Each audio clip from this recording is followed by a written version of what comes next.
తెలంగాణ రాష్ట్రం ఏర్పడ్డది. ఈ రాష్ట్ర ఆవిర్భావము, గొప్ప ఆశయాలు, అద్భుతమైన కళలతో 4 కోట్ల ప్రజలు తమ జీవితంలో ఒక కొత్త ప్రయాణాన్ని మొదలుపెట్టిండ్రు అధ్యక్ష. ఎన్నో ఆకాంక్షలు, ఎన్నో ఆలోచనలతో 60 సంవత్సరాల సుదీర్ఘ పోరాటంలో కన్న కళలను నిజం చేసుకోవాలన్న ఆలోచనతో ఉజ్వల భవిష్యత్తు ఉండాలని, బడుగు బలైన దళిత గిరిజన మైనారిటీ వర్గాలు, మహిళలు తమకు రక్షణ ఉంటుందని, తమ జీవితాలలో వెలుగు వస్తుందని, తాము ఆశించిన, తాము సాధించుకున్న తెలంగాణలో తమ కళలు నెరవేరుతాయని ఆకాంక్షించారు అధ్యక్ష.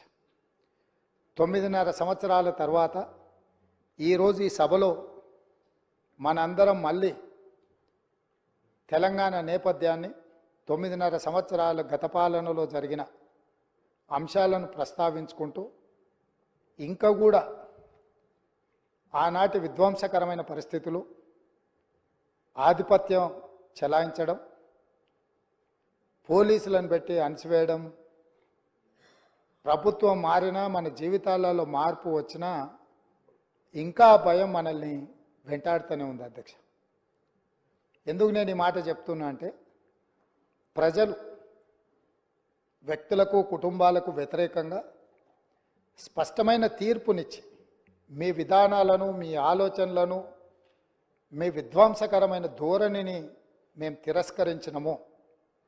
కాబట్టి మీలో మార్పు రావాలి, అందుకే మీ అధికారాన్ని మార్చినాము. ప్రధాన ప్రతిపక్షంగా మీ బాధ్యతను నెరవేర్చాలని ప్రధాన ప్రతిపక్ష హోదా వారికి ఇచ్చి ప్రజలు ఇంకొక అవకాశాన్ని ఇచ్చే ప్రయత్నం చేశారు. దురదృష్టవశాత్తు గవర్నర్ గారి ప్రసంగం రోజు ప్రధాన ప్రతిపక్ష నాయకుడు హాజరు కాలేదు. ఈరోజు ఈ చర్చలో అయిన వారు సుదీర్ఘమైన రాజకీయ అనుభవము, పరిపాలనలో వారికి అనుభవం ఉన్నది, 80,000 పుస్తకాలు చదివిన తెలంగాణ రాష్ట్రంలో అందరికంటే అతి గొప్ప మేధావిని అని వారు పదే వారు ప్రస్తావిస్తుంటారు. ఆ మేధావితనం ఈ 4 కోట్ల తెలంగాణ ప్రజల యొక్క అభ్యున్నతి కోసం వారు ఉపయోగించి ఈ సభలో మా ప్రభుత్వం తీసుకుంటున్న నిర్ణయాలను సహేతుకంగా విశ్లేషించి, ప్రస్తావించి, ఏమైనా సలహాలు, సూచనలు ఇచ్చి ఈ ప్రభుత్వం తీసుకుంటున్న నిర్ణయాలలో ఏమైనా ప్రజలకు ఇబ్బంది కలిగే అంశాలు ఏమైనా ఉంటే వాటిని సవరించి వారు సూచన చేస్తే వారి సూచనలు తీసుకొని ప్రతిపక్షాన్ని, ప్రతిపక్ష నాయకుడిని గౌరవించి మా ప్రభుత్వము ప్రజాపాలన అందించాలన్న ఆలోచనతో సభలోకి వచ్చినాం అధ్యక్ష. కానీ ప్రధాన ప్రతిపక్ష నాయకుడు రాకపోవడం, ఆ కుర్చీ ఖాళీగా ఉండడం ఈ సభ యొక్క గౌరవానికి మంచిది కాదని చెప్పి తమరి ద్వారా ప్రతిపక్ష నాయకుడికి సూచన చేస్తున్నారు అధ్యక్ష. మనల్ని అందరినీ ప్రజలు ఎన్నుకొని ఒకరిని పాలకపక్షంగా, ఇంకొకరిని ప్రతిపక్షంగా, మిగతా పార్టీలను కూడా ఆయా వర్గాల యొక్క గళాన్ని, బాధను వినిపించడానికి ఈ సభలోకి పంపించినప్పుడు మన యొక్క పాత్రలను బాధ్యతాయుతంగా నెరవేర్చాల్సిన అవసరం ఉన్నది. భవిష్యత్తులోనైనా ఆ దిశగా ఈ సభలో ప్రతిపక్ష నాయకుడు అడుగుడు వేయాలని నేను కోరుకుంటున్నాను, భావిస్తున్నాను అధ్యక్ష. ఏది ఏమైనా అధ్యక్ష, మేము ఈ రోజుకి దాదాపుగా డిసెంబర్ 7 నుంచి ఫిబ్రవరి 7 తారీఖు వరకు 60 రోజులు పూర్తి చేసుకున్నాం. ఈరోజు మనం ఫిబ్రవరి నెలలో 9 తారీఖు రోజు, డిసెంబర్ 9 రోజు మేము ఏదైతే నిర్ణయాలు కొన్ని ఇదే అసెంబ్లీలో అమలు చేసినాం, అందులో ప్రధానంగా ఆడబిడ్డలకు ఉచిత బస్సు రవాణా సౌకర్యము, బాధతోని ఆసుపత్రులలో ఆర్థిక భారం ఎక్కువై వైద్యం అందక చాలామంది పేదలు చనిపోతుంటే రాజీవ్ ఆరోగ్యశ్రీ పథకాన్ని అమలు చేయడం జరిగింది. ఈ రోజుకు సరిగ్గా పథకాలు అమలు చేసి 2 నెలలు పూర్తి చేసుకుంటున్న సందర్భంలో ఈ పథకాలు అమలు చేయడానికి సహకరించిన నా మంత్రివర్గ సహచరులకు, మా శాసనసభ్యులందరికీ కూడా మనస్ఫూర్తిగా వారికి అభినందనలు తెలియజేస్తున్నా అధ్యక్ష. అదేవిధంగా అధ్యక్ష, గతంలో జరిగిన చాలా లోపభూష్టమైన నిర్ణయాలు ఉన్నాయి.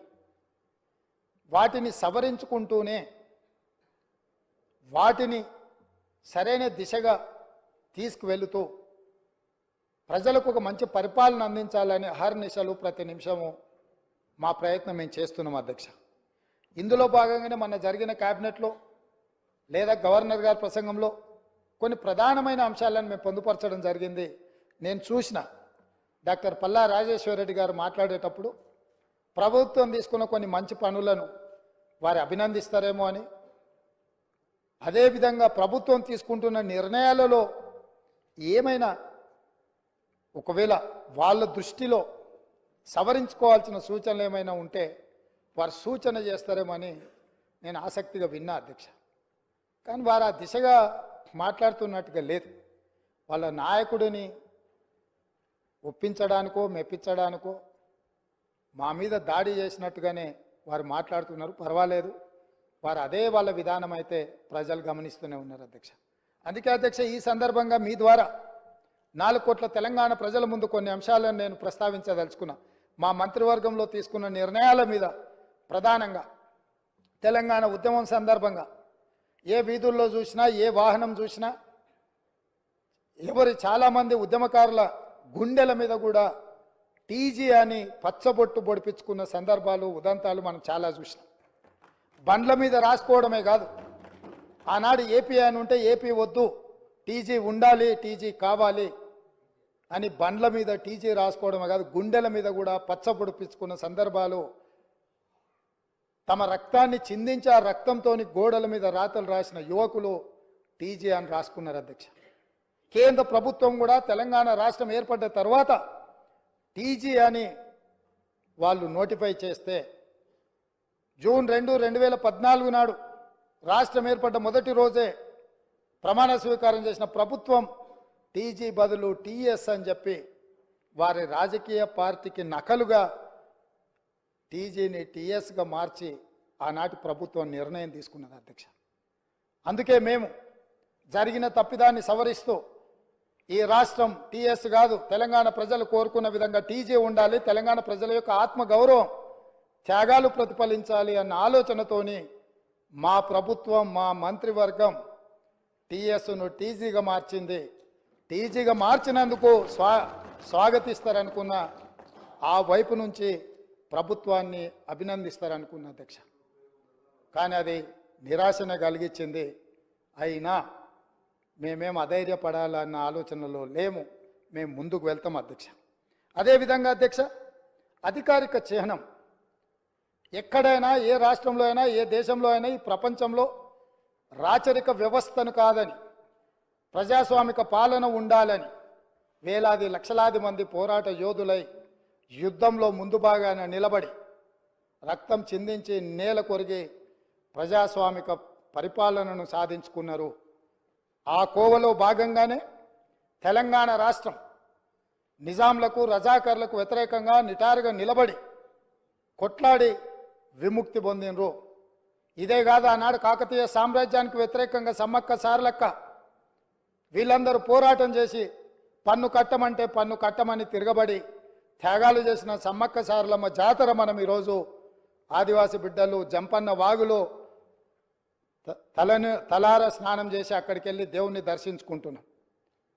అలాంటి త్యాగాల పునాదుల మీద ఏర్పడ్డ ఈ తెలంగాణ రాష్ట్రం, పోరాటాలతో ఏర్పడ్డ ఈ తెలంగాణ రాష్ట్రంలో రాష్ట్ర అధికారిక చిహ్నంలో ఒక పక్కన చార్మినార్, ఇంకొక పక్కన కాకతీయుల ఆనవాళ్ళు ఉన్నాయంటే రాచరిక పోకడులు ఏ విధంగా ఉన్నాయి, పాలకుల యొక్క ఆలోచన ప్రజాస్వామ్యానికి వ్యతిరేకంగా రాచరిక పోకడలతో రాష్ట్ర అధికారిక చిహ్నంలో రాచదర్పాలు ఉట్టిపడుతుంటే ఇంకా కూడా మనము గులాములుగా వెట్టి చాకిరి చేస్తూ బ్రతకాల్సిందేనా అన్న ఆలోచనతోటి మా మంత్రివర్గం అంతా ఆలోచన చేసి రాచరిక పోకడలు, రాచరికపు ఆనవాళ్ళు ఉండడానికి వీల్లేదు. ఈ రాష్ట్రం ప్రజాస్వామిక రాష్ట్రం, ఈ రాష్ట్రంలో ప్రజలు ఎన్నుకున్న ప్రభుత్వం ఉంది, ప్రజాపాలన సాగుతుంది అని చెప్పి అధికారిక చిహ్నాన్ని మార్చాలన్న నిర్ణయం తీసుకున్నాం. ఆ నిర్ణయాన్నైనా వాళ్ళు స్వాగతిస్తారేమని చూసినాం అధ్యక్ష. గవర్నర్ గారి ప్రసంగంలో ఈ అంశాలన్నీ కూడా ప్రస్తావించిన ఎక్కడ కూడా వాళ్ళ యొక్క సానుకూలత ఈ విషయంలో కనిపించలేదు అధ్యక్ష. అదేవిధంగా అధ్యక్ష, మనమందరం తెలంగాణ బిడ్డలం. దళితులు, గిరిజనులు, బలహీన వర్గాలు, తండాలలో, గూడెలలో, ఆదివాసీలు, అడవి బిడ్డలు, మైనారిటీలు, మహిళలు, మన అందరికీ తెలంగాణ తల్లి అంటే మన అమ్మ.